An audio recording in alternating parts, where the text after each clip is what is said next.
아무 일도 일어나지 않은 것 같은 아침, 그런데 마음이 이상하게 무겁고 이유 없이 불안할 때가 있습니다. 눈앞에는 평범한 하루가 펼쳐져 있지만 보이지 않는 곳에서는 이미 치열한 싸움이 시작되고 있습니다. 이 싸움은 눈으로 볼 수 없고 손으로 잡을 수 없습니다. 그러나 그 영향력은 우리의 마음, 생각, 관계, 일상 곳곳에 스며듭니다. 세상은 끊임없이 유혹과 두려움, 불신과 분노로 우리를 흔들어 놓습니다. 그리고 그것을 깨닫지 못한 채 하루를 흘려보내면 우리는 모르는 사이에 이미 지쳐버린 영혼이 되어버립니다. 성경은 이 싸움을 영적 전쟁이라고 말합니다. 에베소서 6장 12절은 이렇게 말씀합니다. 우리의 씨름은 혈과 육에 대한 것이 아니요 통치자들과 권세들과 이 어둠의 세상 주관자들과 하늘에 있는 악의 영들에게 대함이라. 이 말씀은 우리의 삶이 단순히 환경이나 사람과의 갈등이 아니라 보이지 않는 영적인 세력과의 싸움이라는 것을 분명히 알려줍니다. 하나님을 믿는 사람이라면 누구나 이 싸움에서 예외일 수 없습니다. 믿음을 고백하는 순간 우리의 영혼은 어둠의 세력에게서 도전을 받습니다. 그래서 신앙의 길은 언제나 평탄하지 않습니다. 기도하려 할 때 방해가 오고 사랑하려 할 때 미움이 찾아오며 평안을 구할 때 두려움이 밀려옵니다. 이 모든 것은 단순한 감정의 문제가 아니라 영적인 공격의 한 형태입니다. 그러나 두려워할 이유는 없습니다. 하나님은 이미 우리에게 승리할 무기를 주셨습니다. 그것이 바로 기도입니다. 기도는 단순한 종교적 행위가 아니라 하나님과의 직접적인 교류이자 영적 전쟁에서 승리하기 위한 가장 강력한 무기입니다. 우리가 기도할 때 하나님은 우리 안에 계시고 그분의 능력으로 우리의 마음을 지키십니다. 기도는 보이지 않는 전쟁터에서 빛과 어둠을 가르는 영적인 방패가 됩니다. 그래서 기도하지 않는 영혼은 무방비 상태에 놓인 병사와 같습니다. 아무리 믿음이 강하다고 해도 기도의 자리에서 멀어지면 언제든 넘어질 수 있습니다. 하나님은 우리에게 이 싸움을 피하라고 말씀하시지 않습니다. 오히려 담대히 맞서라고 말씀하십니다. 야고보서 4장 7절은 이렇게 가르칩니다. 마귀를 대적하라. 그리하면 너희를 피하리라. 이 말씀은 우리가 스스로의 힘으로 싸우라는 뜻이 아닙니다. 하나님의 이름으로, 하나님의 능력으로 싸우라는 의미입니다. 진정한 영적 승리는 상황의 변화에서 시작되지 않습니다. 그것은 마음의 변화, 영혼의 각성에서 시작됩니다. 오늘 우리가 해야 할 첫 싸움은 세상이 아니라 나 자신 안의 두려움과 불신을 이기는 것입니다. 그 마음을 기도로 깨우는 것, 그것이 승리의 시작입니다. 영적 싸움에서 가장 먼저 필요한 것은 깨어있는 마음입니다. 잠든 영혼은 아무리 좋은 무기를 가지고 있어도 사용할 수 없습니다. 하나님께서는 우리가 세상 속에서 살아가되 세상에 묶이지 않기를 원하십니다. 마태복음 26장 41절에서 예수님은 이렇게 말씀하셨습니다. 시험에 들지 않게 깨어 기도하라. 마음은 원이로되 육신이 약하도다. 이 말씀은 단순히 잠에서 깨어 있으라는 뜻이 아니라 영적인 감각을 깨우라는 뜻입니다. 하루를 시작할 때 우리는 수많은 소음과 정보 속에 노출됩니다. 뉴스, 일정, 사람의 말, 세상의 불안이 우리의 마음을 가득 채우기 전에 먼저 하나님 앞에 조용히 나아가야 합니다. 그 몇 분의 고요한 기도가 하루 전체의 방향을 결정합니다. 깨어있는 기도는 단순히 문제를 해결해달라는 기도가 아닙니다. 그것은 하나님의 음성에 귀 기울이는 시간입니다. 주님, 오늘 제 마음이 세상에 휘둘리지 않게 하시고 주님의 뜻을 민감하게 분별하게 하소서. 이렇게 고백하는 순간 우리의 영혼은 다시 하나님의 리듬 속으로 들어갑니다. 깨어있는 사람은 유혹을 알아차립니다.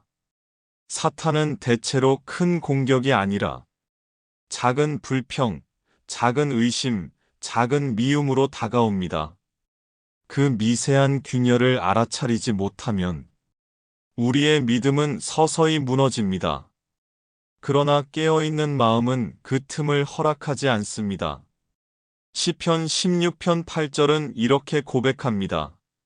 내가 여호와를 항상 내 앞에 모시며 그가 내 오른쪽에 계심으로 내가 흔들리지 아니하리로단. 하나님을 마음 앞에 두는 사람은 흔들리지 않습니다. 그는 세상의 파도 속에서도 방향을 잃지 않습니다. 아침에 드리는 깨어있음의 기도는 마음의 중심을 하나님께 고정하는 시간입니다.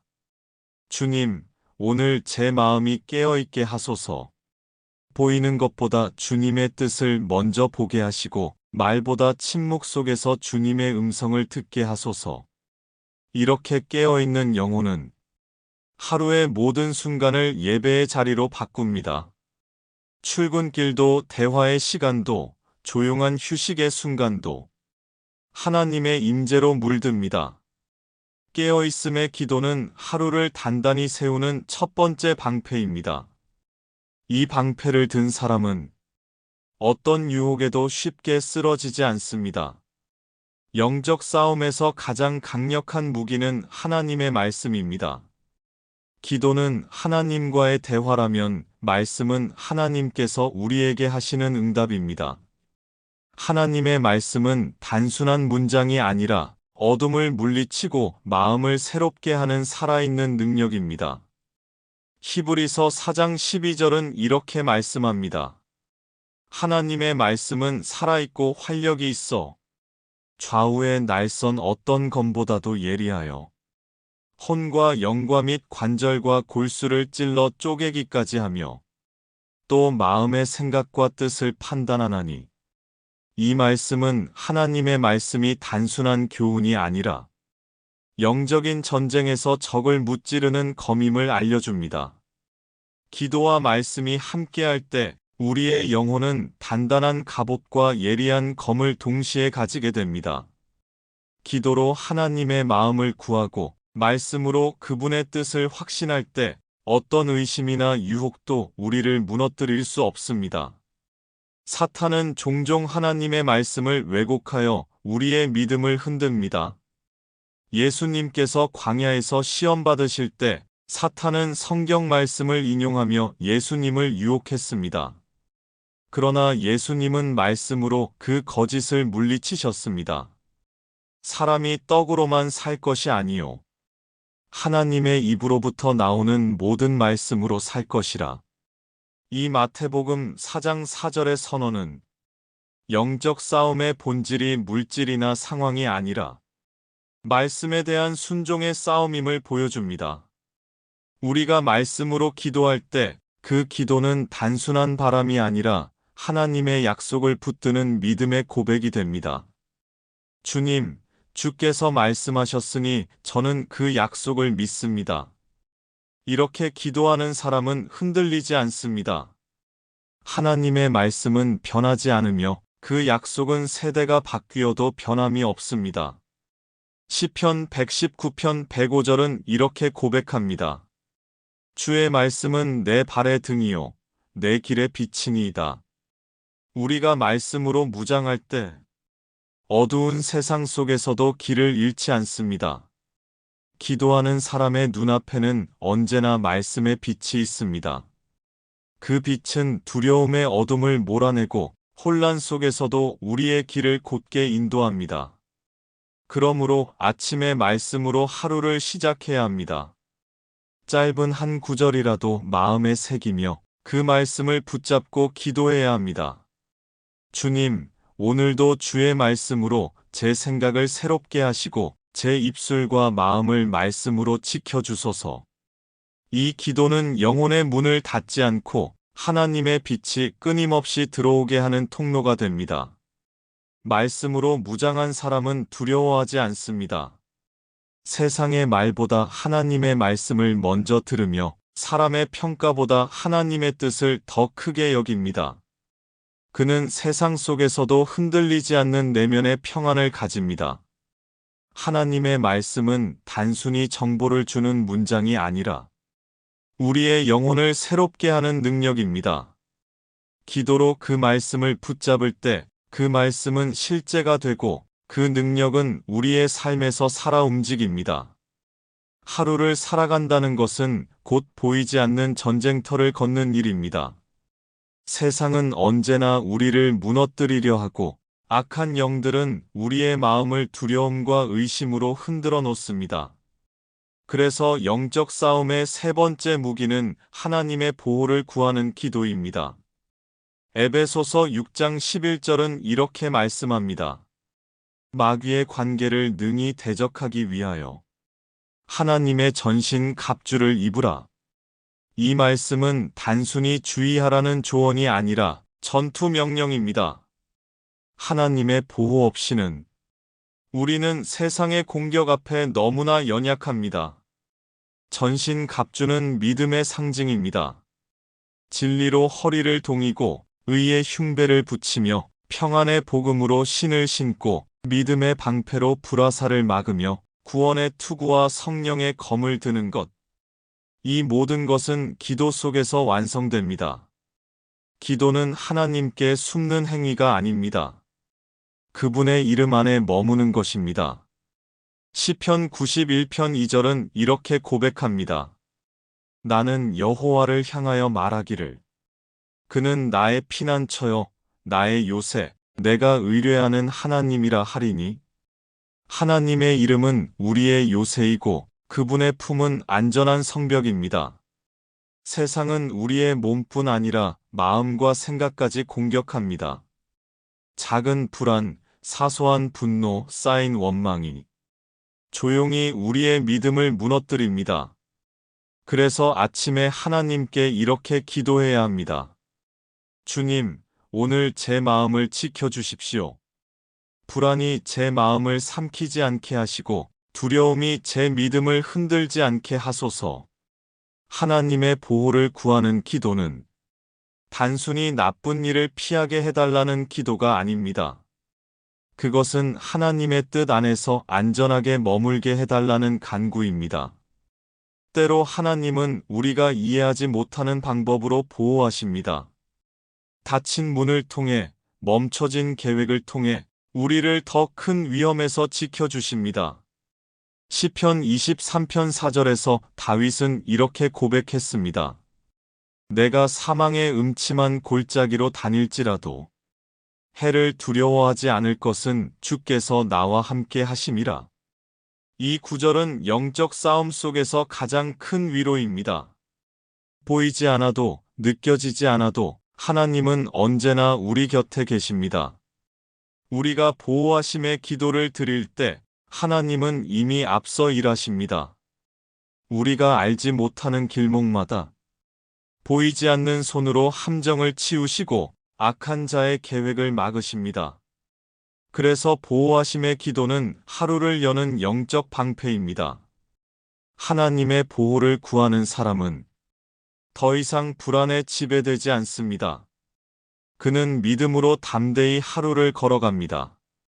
눈에 보이는 위험보다 하나님의 손길이 더 크다는 것을 알기 때문입니다. 그러므로 오늘 아침 이렇게 고백하십시오. 주님, 제 삶을 주님의 보호 안에 두겠습니다. 눈에 보이지 않는 싸움 속에서도 주님의 손이 저를 감싸주시기를 원합니다. 악한 생각과 거짓된 유혹에서 지켜주시고 주의 이름으로 오늘을 승리하게 하소서. 이 기도를 드릴 때 하나님의 평안이 우리의 마음을 덮고 그 평안이 곧 가장 강력한 방패가 됩니다. 영적 싸움에서 가장 강력한 방해물은 죄입니다. 죄는 단순한 행동의 문제가 아니라 하나님과의 관계를 단절시키는 영적 장벽입니다. 기도가 막히는 이유의 대부분은 바로 이 죄의 벽이 우리와 하나님 사이에 놓여 있기 때문입니다.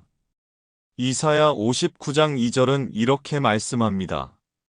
오직 너희 죄악이 너희와 너희 하나님 사이를 내었고 너희 죄가 그의 얼굴을 가리어서 너희를 듣지 않으시게 함이니라. 하나님은 언제나 우리 곁에 계시지만 죄는 그분의 임재를 느끼지 못하게 만듭니다. 우리가 죄를 품은 채 기도하면 그 기도는 공중에서 흩어지고 맙니다. 회개는 단순한 반성이 아닙니다. 회개는 돌아섬입니다. 하나님을 등지고 있던 방향에서 다시 그분께 얼굴을 향해 돌아서는 것입니다. 눈물보다 더 중요한 것은 방향입니다. 눈물로 죄를 슬퍼할 수는 있지만 돌아서지 않으면 그 눈물은 변화를 만들지 못합니다. 시편 51편에서 다윗은 깊은 회개의 고백을 올렸습니다. 그는 이렇게 고백했습니다. 하나님이여, 내 속에 정한 마음을 창조하시고 내 안에 정직한 영을 새롭게 하소서. 다윗의 회개는 단순히 죄책감을 덜기 위한 것이 아니었습니다. 그는 자신의 마음이 새로워지기를 간구했습니다. 진정한 회개는 마음의 재창조입니다. 죄는 우리의 영혼을 어둡게 만듭니다. 그 어둠 속에서는 하나님이 주시는 평안도, 말씀의 빛도 보이지 않습니다. 그러나 회개는 그 어둠을 걷어내는 빛입니다. 우리가 진심으로 죄를 고백할 때 하나님은 더 이상 우리의 과거를 보지 않으시고 새로운 시작을 허락하십니다. 요한일서 1장 9절은 이렇게 약속합니다. 만일 우리가 우리 죄를 자백하면 그는 미쁘시고 의로우사 우리 죄를 사하시며 우리를 모든 불의에서 깨끗하게 하실 것이요. 이 말씀은 회개의 기도가 절망의 기도가 아니라 새로운 삶을 여는 기도임을 보여줍니다. 영적 싸움에서 죄는 가장 은밀하게 작동합니다. 죄는 처음에는 사소해 보이지만 결국 영혼의 숨통을 조여옵니다. 그래서 매일의 기도 속에서 우리는 반드시 회개의 시간을 가져야 합니다. 주님, 제 안의 교만을 용서해 주십시오. 내가 스스로 옳다 여긴 순간들을 용서해 주십시오. 사람의 눈을 의식하며 주님을 잊은 제 마음을 용서해 주십시오. 이렇게 구체적으로 고백할 때 하나님은 그 마음을 깨끗이 씻으시고 다시 담대한 믿음을 부어주십니다. 회개의 기도는 두려움에서 자유를 줍니다. 죄책감은 우리를 묶지만 하나님의 용서는 우리를 해방시킵니다. 회개는 심판을 피하려는 행동이 아니라 사랑의 품으로 돌아가는 회복의 길입니다. 하나님은 우리가 완벽하길 원하지 않으십니다. 다만 정직하길 원하십니다. 진심으로 고백하는 자를 하나님은 결코 외면하지 않으십니다. 그러므로 오늘 아침 이렇게 기도하십시오. 주님, 제 안의 모든 죄를 주님 앞에 내어놓습니다. 숨겨진 죄, 잊은 죄, 반복된 죄까지 모두 드립니다. 제 영혼을 깨끗하게 씻어주시고 다시 주님의 길로 걷게 하소서. 이 기도는 영적 싸움의 네 번째 무기이며 가장 깊은 곳에서 영혼을 정결하게 하는 칼날이 됩니다. 영적 싸움은 혼자 싸우는 싸움이 아닙니다. 우리의 승리는 개인의 영역을 넘어 가정과 공동체 그리고 세상으로 확장됩니다. 그래서 다섯 번째 무기는 중보와 용서의 기도입니다. 하나님은 우리가 서로를 위해 기도하기를 원하십니다. 디모데전서 2장 1절은 이렇게 권면합니다. 그러므로 내가 첫째로 권하노니 모든 사람을 위하여 간구와 기도와 도고와 감사를 하라. 중보의 기도는 사랑의 가장 순수한 표현입니다. 자신의 유익을 구하지 않고 다른 이의 아픔을 대신 짊어지는 기도입니다. 중보자는 하나님의 마음을 품은 사람입니다. 누군가를 위해 눈물로 기도하는 사람은 하나님의 사랑을 이 땅에 흘려보내는 통로가 됩니다. 우리가 사랑하는 이들을 위해, 또 마음이 상한 자들을 위해 하나님께 나아갈 때 그들의 삶에 하나님의 손길이 닿게 됩니다. 욥기 42장 10절은 이렇게 말합니다. 욥이 그의 친구들을 위하여 기도할 때 여호와께서 욥의 곤경을 돌이키시고 욥에게 이전 모든 소유보다 갑절이나 주셨더라. 이 구절은 중보의 기도가 기도하는 자 자신에게도 회복과 축복을 가져온다는 진리를 보여줍니다. 사랑으로 드린 기도는 반드시 순환되어 기도한 자의 삶에도 은혜로 돌아옵니다. 그러나 중보의 기도는 용서의 마음 없이는 완성될 수 없습니다. 미움과 상처를 품은 마음에서는 참된 중보가 흘러나오지 않습니다. 그래서 예수님은 마가복음 11장 25절에서 이렇게 말씀하셨습니다. 서서 기도할 때에 아무에게나 혐의가 있거든 용서하라. 용서의 기도는 영적 전쟁에서 사탄의 가장 강력한 무기를 무너뜨리는 행위입니다. 미움은 어둠의 통로이고 용서는 빛의 문입니다. 우리가 용서할 때 하나님의 평안이 마음에 들어옵니다. 용서는 결코 약함이 아닙니다. 그것은 믿음의 가장 강한 표현입니다. 억울함 속에서도 하나님께 맡기며 사람이 아닌 주님의 정의를 신뢰하는 믿음입니다. 주님, 제 마음에 남아있는 상처를 주님께 드립니다. 내가 용서하지 못한 이름들을 주님 손에 올려드립니다. 그들을 미워한 마음을 용서해 주시고 그들에게도 주님의 자비를 부어주소서. 이 고백은 우리 안에 쌓였던 분노의 벽을 허무는 열쇠입니다. 중보와 용서의 기도는 세상을 바꾸는 기도입니다.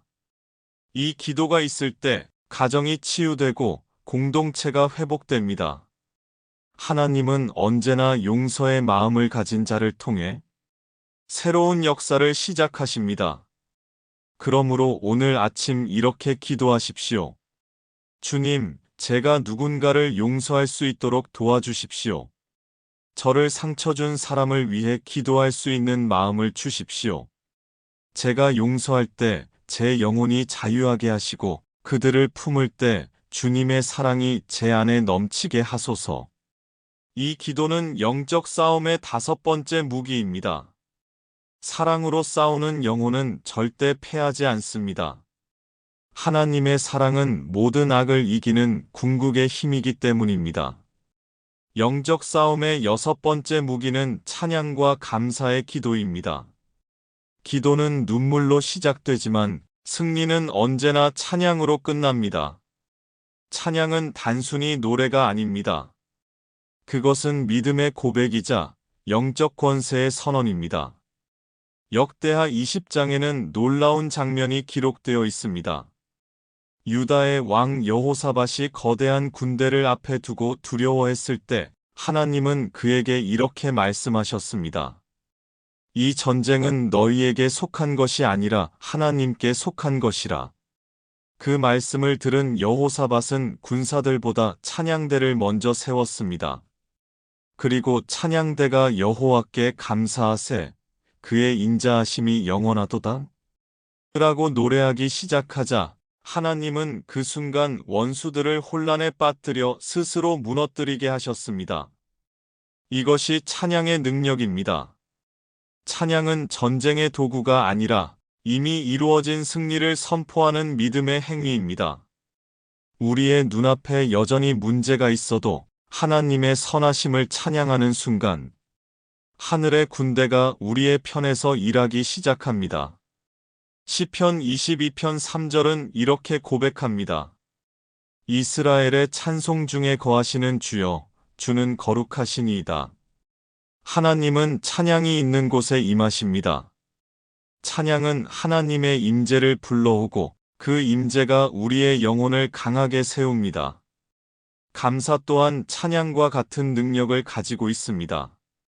감사는 환경이 아니라 믿음의 눈으로 세상을 바라보는 태도입니다. 상황이 좋아서 감사하는 것이 아니라 하나님이 여전히 선하시기에 감사하는 것입니다. 데살로니가전서 5장 18절은 이렇게 말씀합니다. 범사에 감사하라. 이는 그리스도 예수 안에서 너희를 향하신 하나님의 뜻이니라. 이 말씀은 감사가 선택이 아니라 하나님의 명령임을 알려줍니다.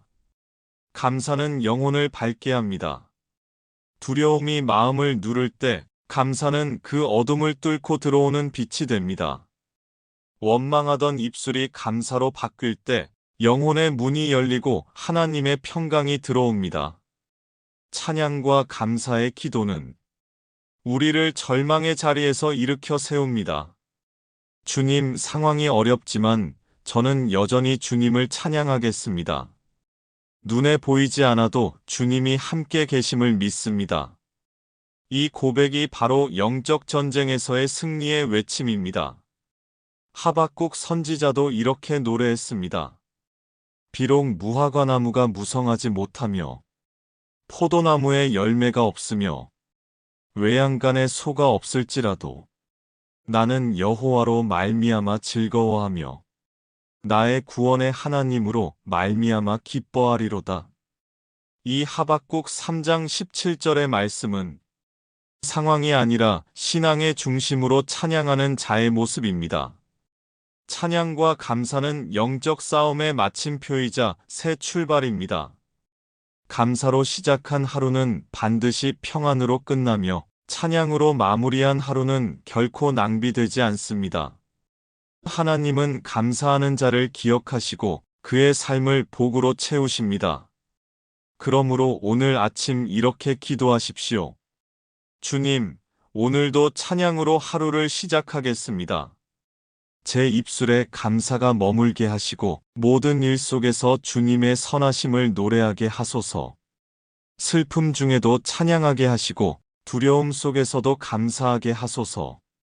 이 기도는 영혼의 울림이 되어 하늘 문을 여는 노래가 됩니다. 찬양과 감사는 영적 싸움의 6번째이자 가장 아름다운 무기입니다. 영적 싸움은 결코 끝없는 전쟁이 아닙니다. 그 끝에는 언제나 하나님의 승리가 있습니다. 마지막 7번째 무기는 승리의 확신이며 이 확신 속에서 우리는 평강의 축복을 누립니다. 요한복음 16장 33절에서 예수님은 이렇게 말씀하셨습니다. 세상에서는 너희가 환난을 당하나 담대하라. 내가 세상을 이기었노라. 이 말씀은 단순한 위로가 아니라 이미 선포된 승리의 선언입니다.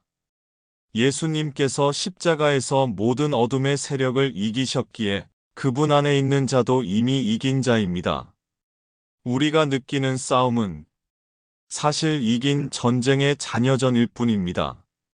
하나님의 자녀에게 영적 싸움은 두려움의 대상이 아니라 믿음을 증명하는 거룩한 과정입니다.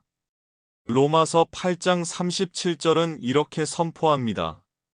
그러나 이 모든 일에 우리를 사랑하시는 이로 말미암아 우리가 넉넉히 이기느니라. 하나님의 사랑은 우리의 방패이며 그 사랑이 있을 때 우리는 어떤 공격에도 쓰러지지 않습니다. 승리의 확신은 교만이 아닙니다. 그것은 하나님에 대한 절대 신뢰입니다. 눈앞의 상황이 어렵더라도 그분의 약속은 반드시 이루어진다는 믿음입니다. 믿음은 현실을 부정하는 것이 아니라 현실보다 크신 하나님을 바라보는 눈입니다. 영적 승리를 경험한 사람의 특징은 평안입니다. 전쟁이 끝나도 그 마음에는 두려움이 남지 않습니다. 왜냐하면 그는 이제 알고 있기 때문입니다. 싸움은 그가 한 것이 아니라 하나님이 그의 앞에서 싸워주셨음을 깨닫기 때문입니다. 신명기 20장 4절은 이렇게 말씀합니다. 너희 하나님 여호와는 너희와 함께 행하시며 너희를 위하여 너희 원수들과 싸우시고 너희에게 승리를 주시리라. 하나님은 오늘도 우리를 대신해 싸우고 계십니다. 그분이 앞서가시기에 우리는 평안히 걸을 수 있습니다. 승리의 확신은 하루를 살아가는 용기를 줍니다. 주님, 오늘 어떤 일이 닥쳐와도 저는 흔들리지 않겠습니다. 주님께서 이미 이기셨기에 저는 그 승리 안에 머물겠습니다. 이 고백이 진정한 믿음의 결단입니다. 영적 싸움의 끝은 패배가 아니라 더 깊은 평안과 더 큰 믿음입니다. 하나님은 싸움의 결과보다 그 싸움을 통해 우리가 더 주님을 닮아가기를 원하십니다. 그것이 영적 전쟁의 참된 목적입니다. 이제 하루를 마무리하며 이렇게 기도하십시오. 주님, 오늘도 제 영혼이 승리의 확신 속에 거하게 하소서. 보이는 싸움 속에서도 주님의 손길을 믿습니다. 두려움 대신 평안을, 불안 대신 믿음을 주십시오. 오늘도 주님의 이름으로 담대히 살아가겠습니다. 하나님의 평강은 세상이 줄 수 없는 평강입니다. 그 평강이 우리의 마음과 생각을 지킬 때 우리는 흔들리지 않는 영적 군사가 됩니다. 하나님의 사랑과 은혜가 여러분의 가정과 삶에 충만하시길 간절히 축복합니다. 모든 영적 싸움 속에서도 담대히 서시고 하나님의 말씀과 기도로 승리하시길 소망합니다. 예수님의 이름으로 기도합니다. 아멘.